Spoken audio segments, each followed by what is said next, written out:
ഇനി ഞാൻ fish fry ആണ് ചെയ്യാൻ പോകുന്നത്. അതിനായിട്ട് 3 അയില നന്നായിട്ട് കട്ട് ചെയ്ത് ഉപ്പിട്ട് കഴുകി വെച്ചിരിക്കുകയാണ്.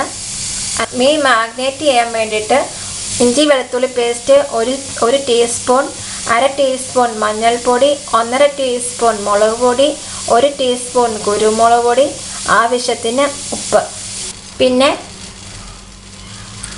റവയുടെ പൊടി വേണം. ഇത് നമ്മൾ മാഗ്നേറ്റ് ചെയ്തതിന് ശേഷം റവയിൽ മുക്കിയാണ് നമ്മൾ എണ്ണയിൽ വറുത്തെടുക്കുന്നത്.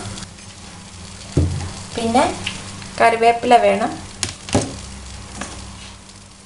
എണ്ണ വേണം, എണ്ണ സൺഫ്ലവർ ഓയിൽ വേണം.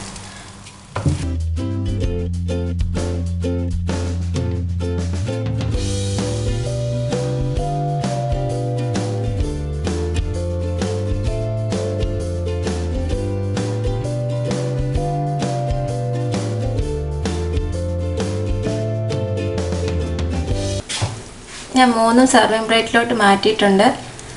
റവ ഫിഷ് ഫ്രൈ റെഡി ആയിട്ടുണ്ട്. എല്ലാവരും ട്രൈ ചെയ്ത് നോക്കുക. ഇഷ്ടമായെങ്കിൽ ഷെയർ ചെയ്യാനും സബ്സ്ക്രൈബ് ചെയ്യാനും മറക്കരുത്. Thank you.